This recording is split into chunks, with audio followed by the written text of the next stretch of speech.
लातूरमध्ये इस्रोची महत्त्वाची भूमिका, पाकिस्तानच्या हालचालींवर इस्रोच्या 10 उपग्रहांची नजर, भारताने पाकिस्तानच्या प्रत्येक हालचाली टिपल्या।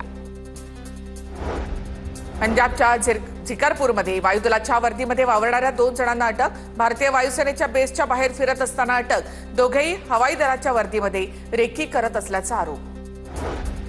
राजस्थानच्या जैसलमेरमध्ये आढळलेला ड्रोन सेल सुरक्षा यंत्रणांकडून निष्क्रिय, जैसलमेरमधील किशनघाटजवळ हा ड्रोन सापडला होता। देशातील 32 विमानतळांवरील सेवा पुन्हा सुरू, भारत-पाक युद्धबंदीनंतर देशातील विमान सेवा सुरळीत। अमृतसर विमानतळावरील सुरक्षा व्यवस्थेमध्ये वाढ, विमानतळावर येणाऱ्या प्रत्येक वाहनाची चौकशी सुरू, सुरक्षेच्या कारणास्तव कर्मचाऱ्यांची देखील कसून चौकशी।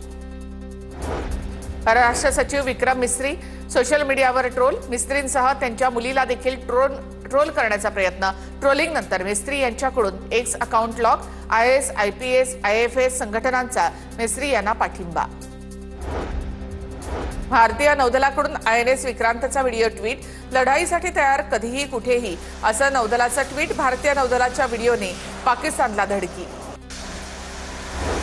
स्थानिक स्वराज्य संस्थांच्या निवडणुका पुढे ढकलल्या जाऊ शकतात, गिरीश महाजन यांच्या विधानामुळे इच्छुकांची धाकधूक वाढली, महाजनांच्या वक्तव्यामुळे निवडणुकांसंदर्भात पुन्हा संभ्रम।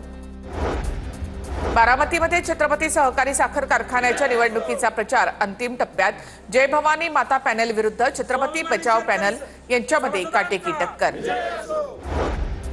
येत्या वर्षभरामध्ये देवेंद्र फडणवीस दिल्लीला जातील आणि अजित पवार मुख्यमंत्री होतील, माजी खासदार भास्करराव पाटील खदगावकर यांचं वक्तव्य। 10वी बोर्डाचा निकाल उद्या जाहीर होणार, उद्या दुपारी 1 वाजता निकाल जाहीर होणार, विद्यार्थ्यांना संकेतस्थळावर ऑनलाईन पद्धतीने निकाल पाहता येणार। जळगावच्या सराफा बाजारामध्ये सोन्याच्या दरामध्ये मोठी घट, गेल्या 48 तासामध्ये दरात 2800 रुपयांची घसरण, सोन्याचे दर 93,800 रुपयांवर पोहोचले।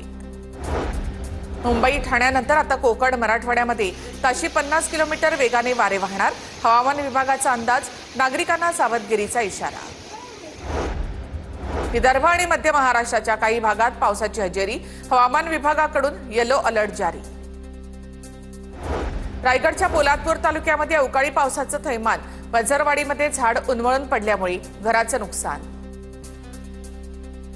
आणि एक महत्त्वाची